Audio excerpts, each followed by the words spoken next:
Hello and welcome to all viewing, wherever you may be getting us, whether it's your YouTube or Facebook. Welcome to our podcast. My name is Roy Rollups and I'm your host for podcast today, brought to you by Assuage Business Development Limited out of Trinidad and Tobago. Our program today is titled Gateway to the US Market, Unlocking Opportunities in the US Virgin Islands, right?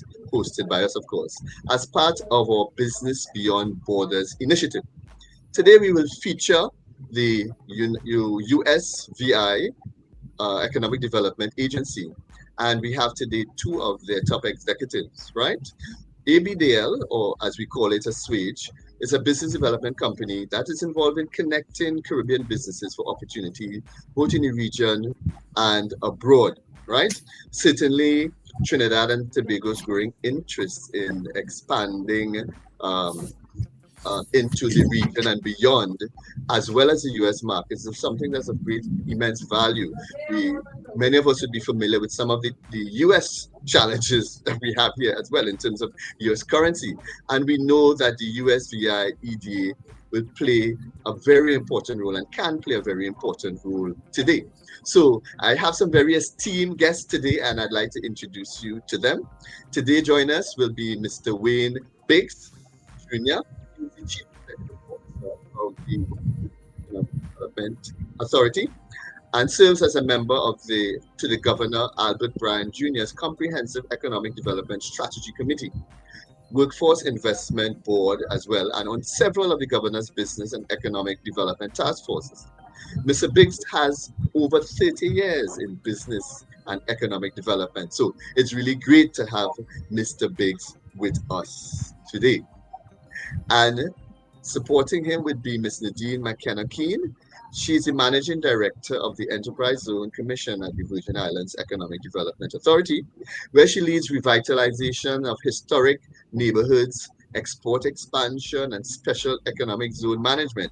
She recently led a delegation of 11 Virgin Islands companies to the Trinidad Investment Conference, one of the Caribbean's largest trade shows. So it's great to have these two esteemed guests with us. And welcome. Thank you Thanks so for much. having us. Great. So I guess we can jump in with understanding a little bit more about the USVI EDA. So I could probably put that to you, Mr. Biggs. It would be great to share a little bit about the USVI's history. What are some of its main functions, and in particular, its relationship with CARICOM? And of course, Ms. Keene, you can jump in anytime you see fit. Let's over to you, Mr. Biggs. The U.S. Virgin Islands is a U.S. territory. So we're not a state, but a territory. So we do have direct connections with the United States. If you're traveling from the mainland and you're a mainland person, there's no passport required to go back and forth.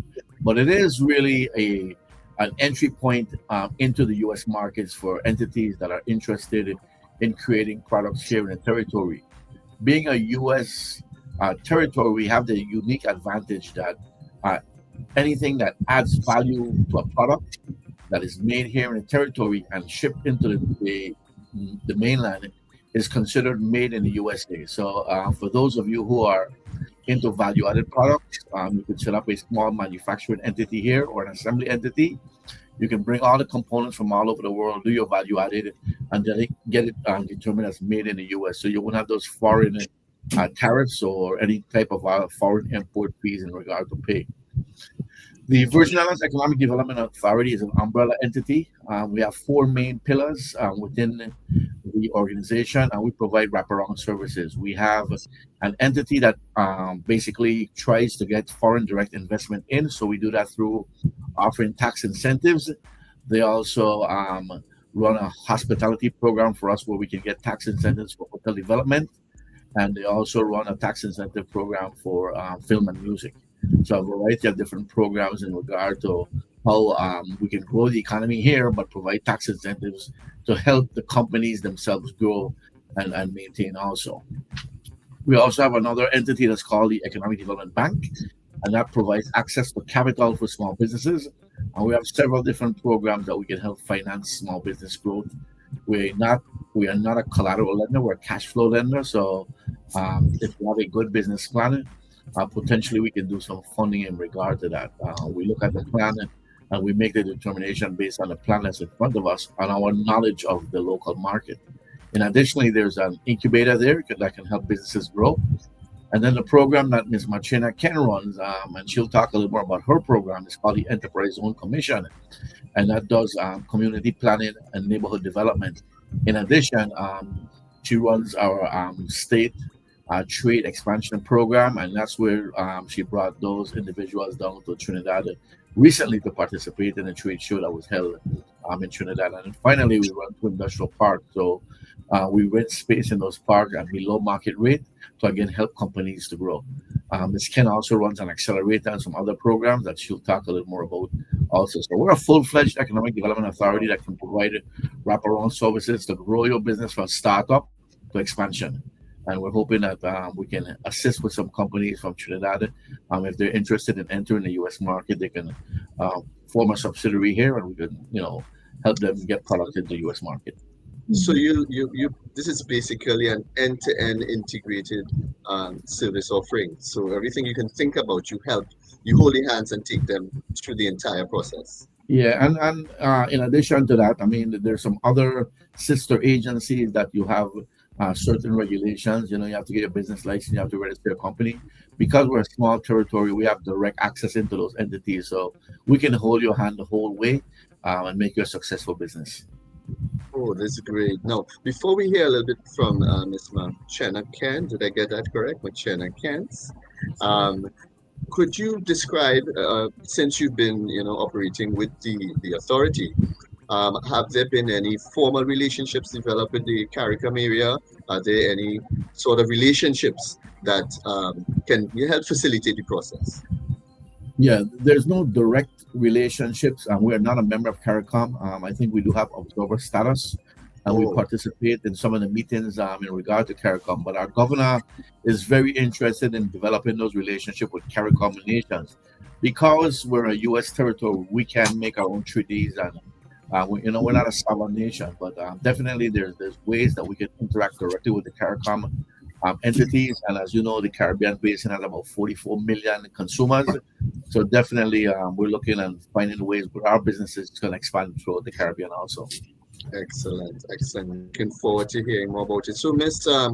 Marchena Ken, could you describe a little bit more about yourself, your role as described by the CEO a little earlier, the particular role that you play, and maybe a little bit about your experience in Trinidad at the TIC conference? Well, I would like to say that absolutely, as CEO Biggs indicated, the EDA, is the economic development arm and community development arm of the government of the Virgin Islands. And so we are there to support all kinds of businesses and community members in lots of different endeavors. With regard to the enterprise zones, we are, as indicated, working on assisting small businesses and the community in revitalization here at home. But we also are working with small businesses to do export activities and increase trade for the territory. In that light, we have been looking at trying to expand. Small businesses specifically are looking to expand throughout the region. And we've been looking for that perfect trade show that we could go to and feel comfortable and at home. And so when we found the Trinidad and Tobago investment conference, we were really excited. It promised to be something that would be someplace we felt comfortable.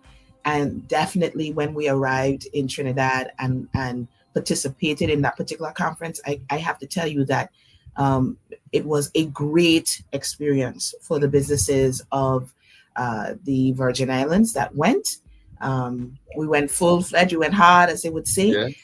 We brought our culinary artists, we brought visual artists, we brought those that are involved in skincare products and all kinds of things. So we were able to meet the Trinidadians and the Trinidadian companies, and I dare say those that came from Guyana and other places in the Caribbean, where they understood and where we could do mutual business. So it was really an awesome experience. I met many businesses, and I've been working through getting those businesses who are interested in coming to the territory as a gateway to the rest of the US market. And we've been trying to work and get those products here in the territory, in places that they wanted to be located. Oh, great. So would you say that there's a great buzz around entrepreneurial development, getting involved in your own business? Because certainly here, there's quite a lot of effort to get more and more persons involved and take a role in determining your economic future. So is that, would you say it's similar in the USVI? A lot more people thinking about business as an option, thinking about expanding beyond the territory? Absolutely. I think it is. Yeah. I mean, we're both. I'm jumping in and answering quickly. I think there is an entrepreneurial spirit here with individuals in reference to how do we get into our business, and we see it actually on both ends of the spectrum, where we see the younger generation now looking at ways that they can use technology to get into business, but then also we have a retirement community that's going into another Right. career, and they're trying to find things to do also in reference to what are their passions, what were their hobbies, how can they develop those into businesses. So we're seeing on both ends of the spectrum, which is a good thing. It's really a good thing. We're looking forward to see what we can accomplish, especially with technology now. That really the globe is your marketplace right now if you can use Yes. technology properly. Yes. Yes. So, Miss Ken, you were about to say. I have to agree. I think that, and we have been able to go to other markets around the world. We've certainly done trade shows in Brazil, um, in Montreal, in Copenhagen, and so forth. I think that though that the small businesses that we are working with now are really interested in spending more time in the region and doing things here at home. And so we are seeing that venturing out to other places within the Caribbean, a very strong interest. In fact, there is a group that's building that's preparing to come back to Trinidad.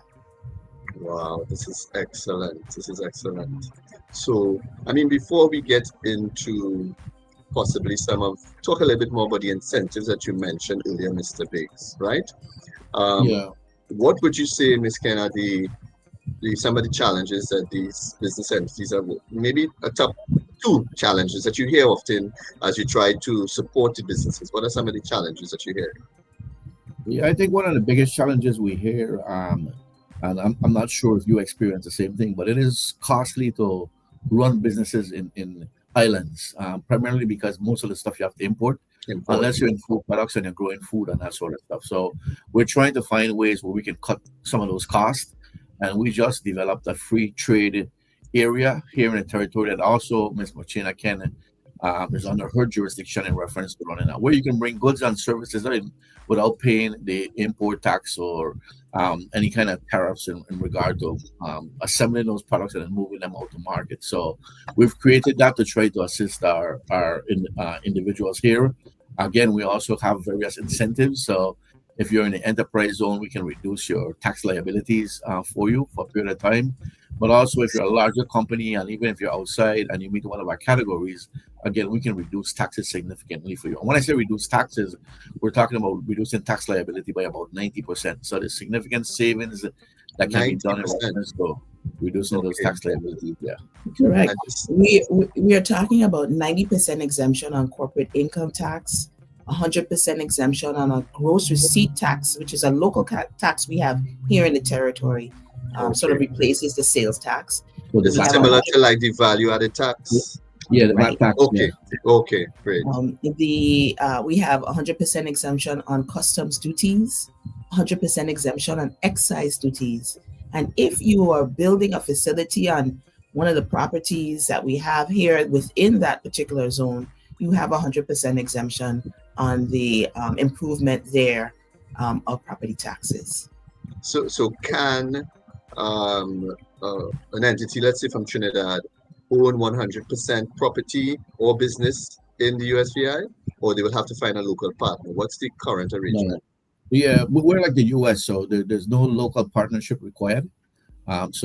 Provided that you're doing investment here in the territory, yes, the simple answer is you can own 100% of the business, you can hold up 100% of the entity that you're creating. So it just depends on your investment, and you will register it here locally like any other entity would be registered, and you go about building your business that way. Wow.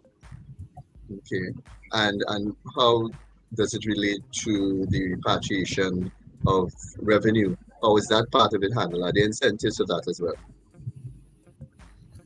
We don't provide incentives for repatriation of revenues because we're U.S. I mean, again, what we would do is we would reduce your U.S. tax liability that you have, because if you're doing business here, you're obligated Okay. to pay taxes here. But let's say you have $100,000 tax liability, we're going to reduce that by 90%. So now it's ten Certainly thousand will help. dollars. Yes. So you got Yes. ninety thousand Yes. dollars you can repatriate, and I don't know how Yes. each island may treat that repatriation as far as taxes or whatever the case may be. But yeah, it will significantly increase the potential of repatriation of monies back into additional areas. Okay. And what about the movement of people, staff? You want to bring in a team. How does that part? How do you help with that part as well?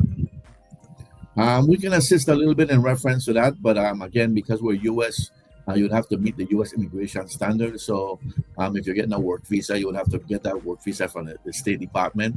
Again, we're not a sovereign nation, so we can't provide those things directly, but we can assist you, and we'll be happy to basically lobby on your behalf in regard to the economic development that you're doing in the territory. Okay. Are there any sort of local, the local content type of restrictions? For example, if you're hiring someone, you must hire, you must advertise first in the USVI. If there are no other persons, then you bring some. Are those kinds of restrictions also apply? Yeah, we do have those type of restrictions. Usually for tax incentives, there's a requirement of usually 10 workers, unless you're in the Okay. financial sector, then it's five, and 80% of that 10 have to be local hire. Um, Local hires defined as being here 1 year prior to hire. But again, because we understand that some business have specialty needs and stuff, we will give the business the opportunity to train up those local individuals. So if you have, let's say, you have a quality assurance person that you need there, or the person who mixes, you're doing food, and that's the person who determines the extra mixture. You would have some time to train locally before we would say, we start counting the employees that are local hire. So we want the businesses to grow. We want them to be successful. So we'll work closely with you to make sure you meet the requirements, and also that you're able to grow your businesses accordingly. Right. Okay. If you have a secret recipe in that food component that you don't want to share, we understand that intellectual property, and we won't require you to have to give it to somebody else. But certainly, there's a lot of other jobs within that facility that we would ask that you look locally or train locally for that. And Yes. that's another advantage. I mean, because as Matrina Ken indicates, if you have that intellectual property, you can either patent it or trademark it or whatever.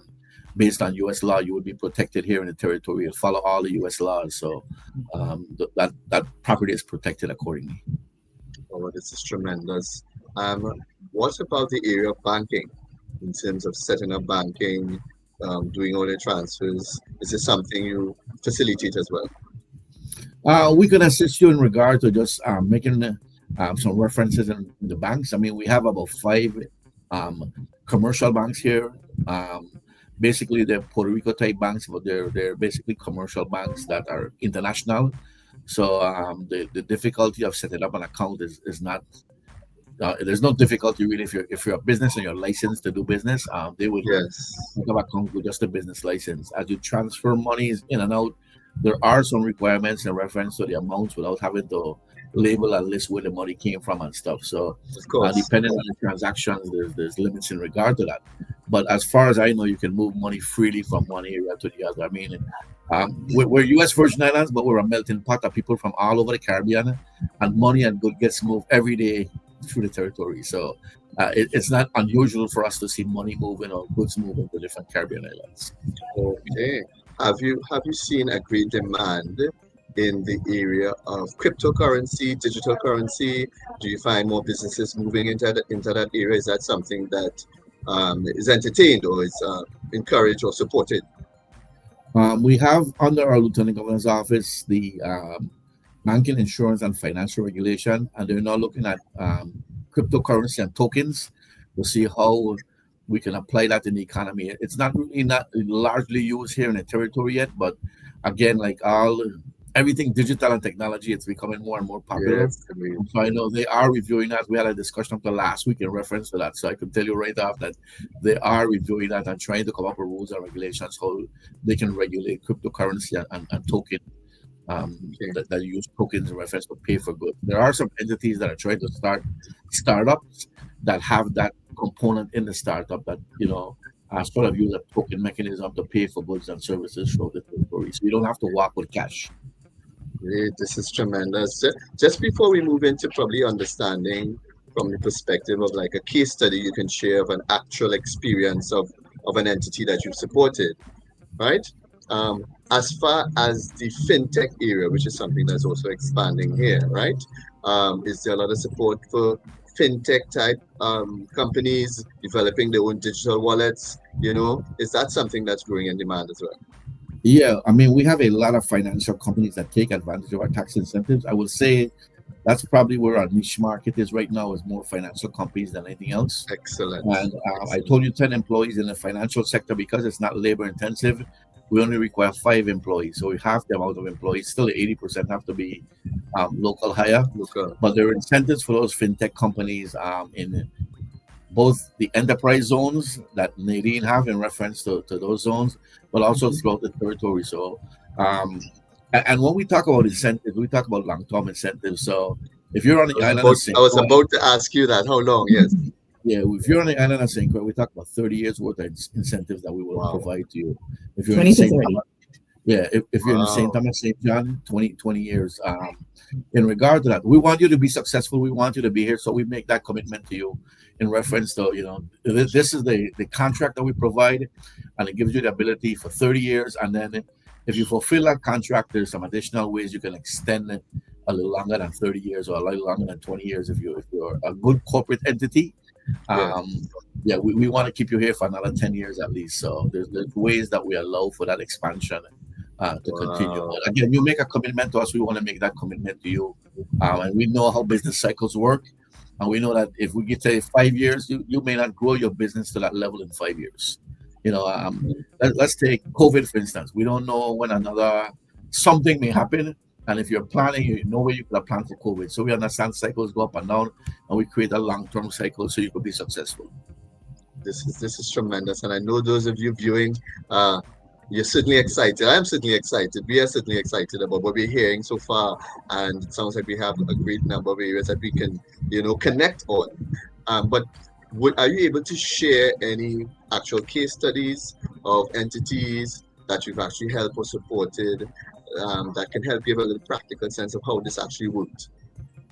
Nadine, you want to talk about some of your customers that we provided some of those wraparound services to that actually participated in TIC while they were down there?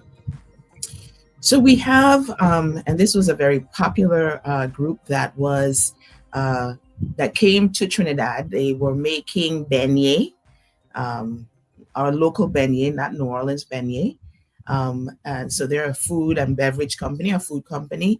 They applied for the trade zone benefits.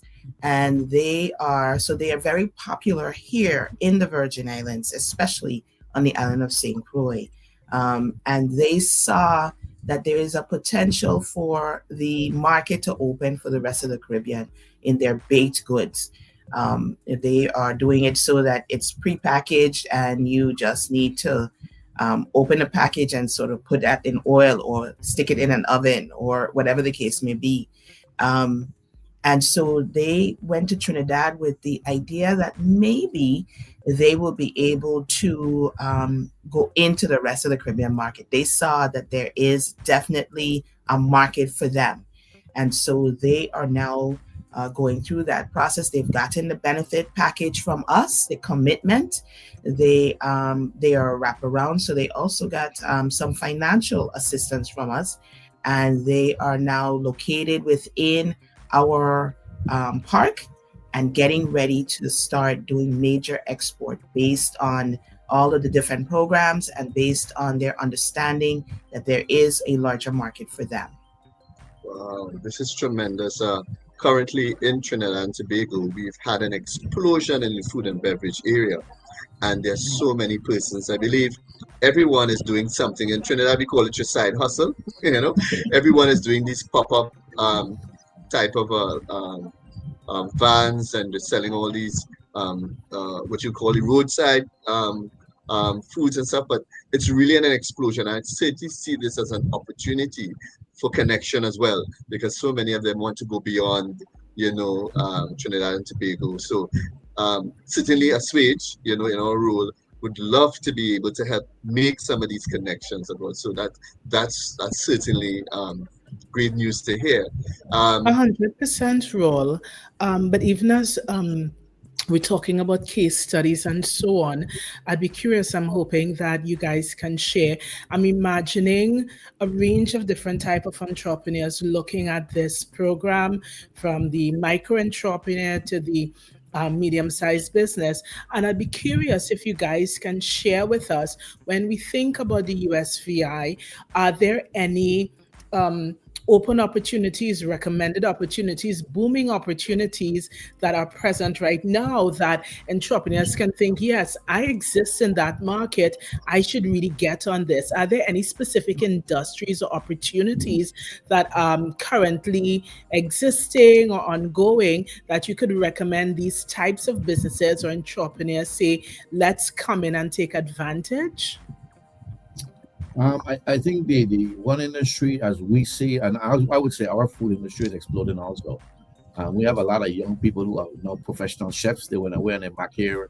They're opening restaurants. As you said, they're doing pop-ups. If they don't want to run a restaurant, they do a pop-up every other weekend, every weekend. yes. In regard to that. So one industry I think that we're lacking here that potentially is basically packaging. We don't have a good packaging entity as far as assisting Nadine and her groups assist with labeling and designing and stuff, but an entity that actually does packaging or canning will help, I think, in regard to that. As indicated earlier, we have a lot of fintech companies, so definitely. But another area is anything that's doing renewable type energies. If you're doing assembly of solar panels or batteries or that sort of stuff, there's a big movement here to move off the grid because it is expensive like any other island. I guess with the exception of Trinidad and Tobago, or maybe Guyana now because you guys got oil, but any other island like they got to import oil or diesel, we have that issue. I mean, we moved to propane a couple of years back. That kind of kept costs down a little bit, but it's still expensive when compared to natural gas or some of the renewables. So again, those areas. So we're looking at some entities that want to do wind.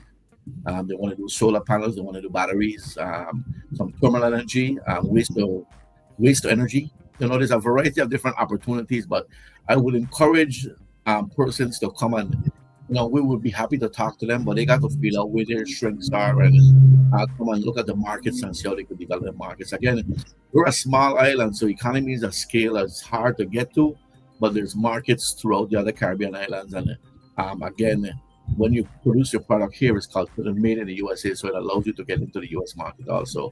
Yeah. And we have regular delivery through Tropical and Crawley and stuff, that we have regular container ship back and forth between us and the mainland. I would love to say regionally we could talk a lot more as a region, but I think one of the problems that we have as a region, and I hope we'll be able to solve that, is transportation. And we have to find a way where we are able to increase transportation throughout the region to all the different islands and make transportation a little easier. Liat used to do some of that. I mean, we don't see a lot of that anymore, but we need to really create some regional type airlines or transportation so we go back and forth and exchange goods back and forth easily. Yeah. It was interesting. It's interesting that we did meet, I think, two companies that are interested in trying to get more shipping between the two, and they're looking to offer that service between the territory, because as you're 2 islands, we're 3 islands, that we would have something that's going back and forth, and they were very interested in that. Certainly, if you are a small business looking to get involved in energy resilience, the blue economy, agro and food, tech. Um, I think we are the people that you should sit down and think as your first step. If you are a small business trying to get into a consumer type, or you're involved in a consumer type activity, and you are looking for that gateway to the broader US market, which is a huge consumer market, this baby step to an English speaking territory is your way. So think of us as the gateway to that larger market. Think of us as your Caribbean sister or brother that's going to a cousin that's going to help you up. These are this is why you should be looking at the U.S. Virgin Islands. Yeah, and we have a very unique position in a territory where we're exempt from the Jones Act, which means that shipping entities can go from island to island to us. Unlike Puerto Rico, the U.S. mainland, we have to go from U.S. port to U.S. port. We're allowed to bring ships in from any port into the territory. So again, it makes it easy for transition of goods back and forth. And when people are looking at the U.S. markets, they may not realize that we're exempt from the Jones Act, and they think they got to go U.S. to U.S. But you could come from us here, and now we're considered a U.S. port and go into the mainland. So Wow. that's the advantage of You it. know, Alina, I'm asking myself, how long have these incentives and arrangements been in place? Because it seems to me like a Caribbean secret. I mean, is it that I've had my head under a rock? you know, I mean, how long? No, I think what happened, I mean, and part of it is our fault, in all honesty, is we've concentrated into larger markets and trying to get investment from larger markets instead of sometimes looking to our brothers and sisters in other Caribbean islands. But these incentives have been approved from the 1970s, I think Wow. 1972 to be exact. So Yes. recently we celebrated 50 years in reference to that. And I like to say they're congressionally approved because we use a different taxing system than the U.S. mainland. Although we mirror their system, we don't send the money to Washington. It stays here. So Congress has approved us and allowed us to reduce our tax rates for economic development purposes, and that's Yeah. how we're able to do this. And it's also IRS tested. So we've gone through the federal IRS, and we've competed with them to show that these incentives that we provide are IRS okayed, in regard to that. So companies that use the incentives don't have to worry about um, the IRS, auditing as a result of the incentive. I mean, audit for other things, but not because you're taking the incentives as long as you're approved in our Yeah. program. I wanted to ask, please, a lot of our conversations so far have really centered around products, but I'm curious to know when we start thinking about services and service based industries, can you share, are there any specific opportunities or trending in spaces that you can say, hey, if as an entrepreneur you're not into products but you are a service provider, you export services, this is great for you. If you do this, there's a lot of opportunity here, untapped opportunity to be fulfilled here in the USVI. Can you share any insights as it pertains to opportunities for service based Yeah, companies? sure. Oh, yeah, sure. Again, if you're doing back office operations, let's say you're doing HR or you're doing accounting for entities, the potential is there where you could get tax incentives for those types of services because as long as you're providing for services for companies outside the territory, you can get those incentives. We also have call centers that provide the help in reference to needs for clients that are all around the world. So they call in and they may have a mortgage issue and you help them fix their mortgage or whatever the case is. So that allows for that also. But also, we do have a sister entity that really concentrates on e-commerce and knowledge-based businesses. So if you're providing some of those areas, I mean, they are for tax incentives, and we can assist the company with meeting with them also and providing tax incentives through knowledge-based and e-commerce. And I should note that other than New York, the territory has more bandwidth than pretty much anywhere else in the world because all the cables land on St. Croix for maintenance, so we have the ability to use that bandwidth that's here. So, internet connections are very fast; they're very readily stable. We don't have a lot of problems with internet, depending on the service provider you use. But fiber runs throughout the whole island, underground, so you can get underground connections to fiber also. So a We're couple also years ago, looking we're also looking for those that are involved in trade. All of the documentation for import and export, logistics. Yeah. Okay. all those things. The logistics are enormous, and we are certainly offering benefits for those that can get involved in that activity and Yes. increase the trade activity from the Caribbean to the rest of the world. Yeah, I would suggest that anybody who is interested, a couple of years ago, we did a study, an economic study that's called Vision 2040, where we projected out for 20 years the growth industries that we saw in the territory, and that's not available on our website. It's USVIEDA.org, and you can look up for the Vision 2040, and it's a 20-year economic study, and there it lists 8 goals, but it also lists 8 growth industries that we think will be helpful in the next 20 years that we see growth potential here in the territory. Well, this is really tremendous. Um, can you relate to issues around education? I know sometimes in the territory that we've been dealing with, there have been challenges, particularly on the technical vocational training that's required to support industry, to support economic development initiatives like the ones you are also supporting. Um, is there that capacity in terms of training technical personnel? Yeah, I mean, we do have vocational schools there also. Nadine has partnered with somebody where they're doing technical training, also on AI training in reference to entrepreneurs.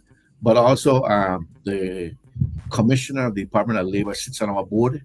So we work very closely with him in reference to workforce development. So he gets firsthand to see what the demand industries are and to help create customized training for those industries if the education department can do those particular training. So, Yes. like any small area workforce is an issue, but particularly right now, but the availability of workforce is there, and the customized training that may be needed is there.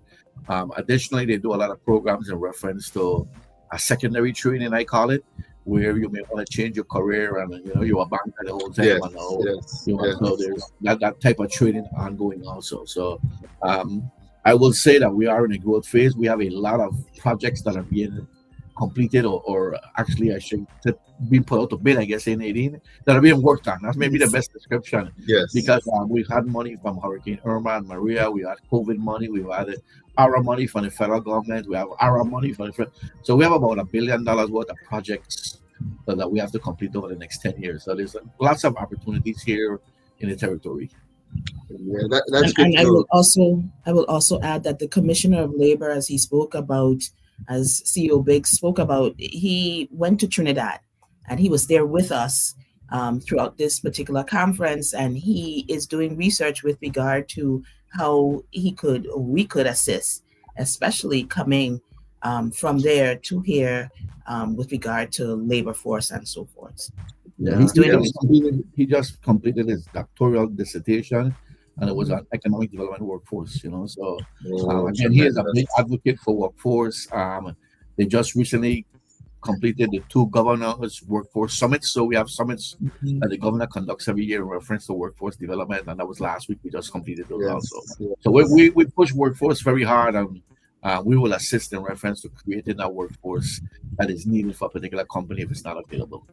Yeah, that's great because I know there are quite a number of entities here that have invested, both here within the region, in that type of training. So everything that supports, say, the electrical vehicle industry, drones, you mentioned solar, we've had the issue with trying to get persons who are trained either in electronics and electrical works to make that transition into, the renewable area.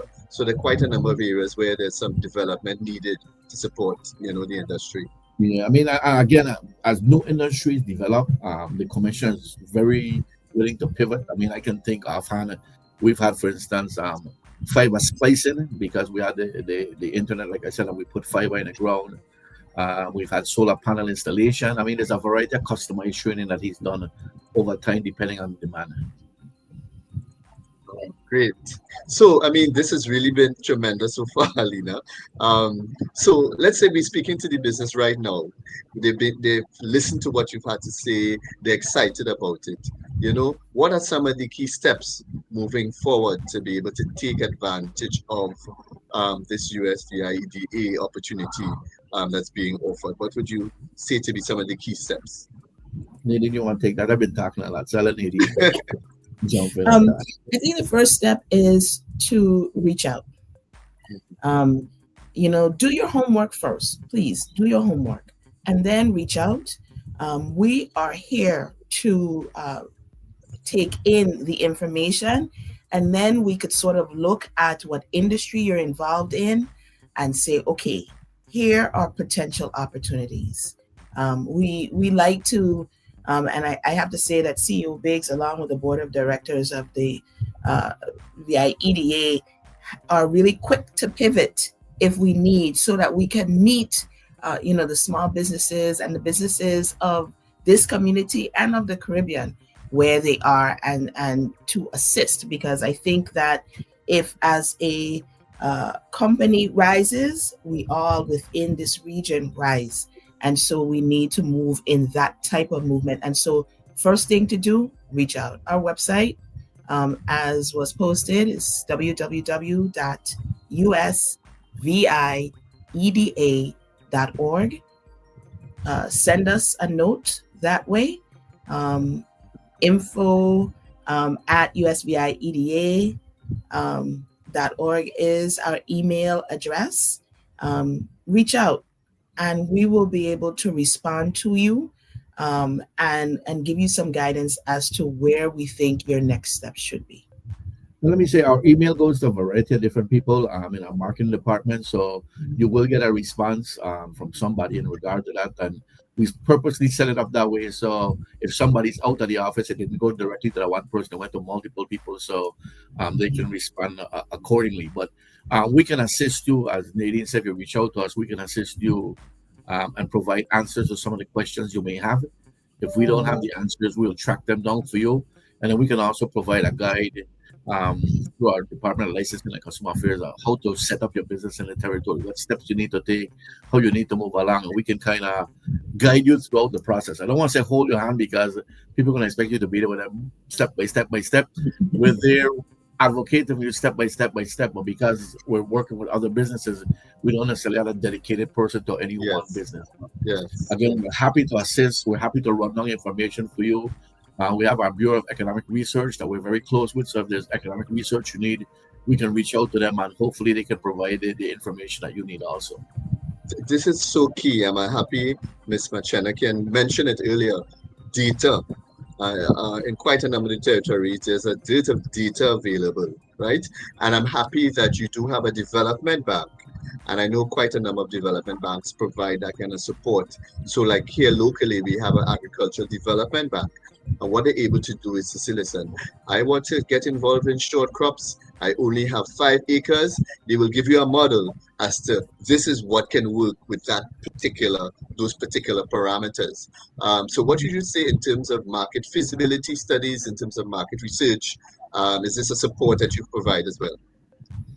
Yeah, I mean, we don't necessarily do the market studies for you, the feasibility studies. We have some that we've conducted in the past.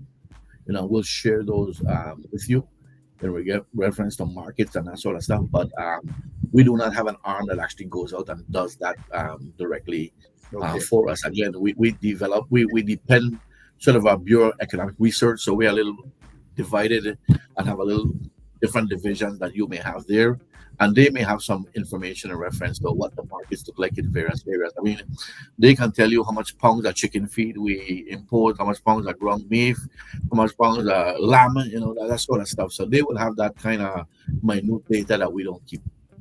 In addition to that, we have the University of the Virgin Islands, who may have already done a similar study that maybe you can pull on that. We have extension services that deal specifically with agriculture. We also have our community life learning group that does some training as well as some studies as well. So between the Bureau of Economic Research and the University of the Virgin Islands, there might be already a study that or information that's already available for you. And we have two additional assistance entities that can help businesses. We have what we call the Small Business Development Center that Yes. provides free services that will help you do some of the market research and help you develop your business plan. And then we have the Agricultural Business Center that does the same thing for farmers and fishers to create and help them develop those plans. I also help them with bookkeeping so they can expand it because we find, in reference to farming, people are good at farming, but not really good at keeping the books. And, when they need a loan for additional expansion, they don't have the evidence to provide that they're making those levels. So we've created an agricultural business center just to assist farmers and fishers in regard to that and helping them grow their businesses. This is great to hear, and maybe I put a little plug here because it's something that we are presently involved in. We have a loan readiness program that we also promote because there's been that discovery that in terms of putting your data together, your accounting, your record keeping, that's a challenge that a lot of small businesses have. So there's been a lot of effort now to help them prepare and to keep all your statutory requirements in place, to keep all the reporting in place for that time. So it's certainly great to hear that. I love the role of the university, right? Because here we also advocate to get them more involved, particularly in terms of both from the technical support area as well as research. We copy a model actually out of Finland, where what they were able to do is to tie the students to business so that you get credits, right? You get university credits, but you can do research for a business, do whatever support is needed. So that way you release so many of these students into industry and, it's more affordable, So I'm happy that there's that linkage already at USVI. Certainly, UVI definitely has that in the area of tech and agriculture. Those are the two areas that they tie the students to the industry. That is great to hear. And UVI still also can provide customized training. If you have a small group or you need customized training, we do customized training also. Okay. This is great. This is great. So I know we've had quite a lot, to share here. And I know there are businesses who are listening and really excited about, hearing more. So just as we make some of our closing remarks, I'd like you to think about the business entities out there, right? And if there were some pieces of advice, as we wrap up, what would you say to the businesses out here who are listening to the opportunity? Maybe they're a little tentative, wondering it will work. What would you say, to them, those businesses listening to you? Yeah, I would say, as Nadine indicated, reach out to us. We will give you an honest assessment of your business plan. We'll give you an honest assessment of the market to say if we think you can have that work within our market or in the market you're planning to go into, because you may be looking at exporting. And if it's a business plan that we think can work, we will provide all assistance we can to help you be successful. So again, you have the full assurance of the USVI EDA that we will be there to assist you as much as we can to make sure that you're successful. We want to reduce your risk of going into business as much as possible, but we do realize that going into business is a risk. And again, we will assist you with some management courses, some courses in reference to how to keep the books and how to keep everything in order. But some of that is going to depend on you. We can't do it all, but we're here to walk with you and help you grow your business. Thank you, Mr. Biggs, for sharing that. Ms. Macheneke? I would say to the small businesses the same thing that I say to the small businesses that have been in our programs. Be audacious. Step forward. The reason you're in business is because you have a great idea. Don't be afraid to venture into another space, another place, because every business, every large business started off as a small business idea. So step forward, be audacious, take the tiny step, call us in the U.S. Virgin Islands. Thank you so much. So you've heard it, folks, be audacious, step out, make the connection. We have the USVI Economic Development Authority That's a strategic entry point into the US market with significant tax and incentives for Caribbean businesses. So we see quite a number of sectors you've heard about that are ripe for businesses in Trinidad and Tobago to expand into. And the USVI EDA provides structured support, as you've heard, right? So we definitely see the Great Links and Assuage Business Development Limited. We see ourselves as a resource to help bring the parties together, and definitely look forward to hearing more from you. Maybe I see some opportunities, Alina, for us to delve into some specific areas as we move forward, time permitting. I know we have a executive team here in quite demand, so we hope we can get at least one of them on in the future. But certainly stay tuned as we highlight more opportunities for expansion and growth. As you would know, Assuage Business Development is your partner in helping businesses prepare, connect, and scale into all these opportunities within the region and abroad. So thank you, and keep in touch for more of our programs coming in the future.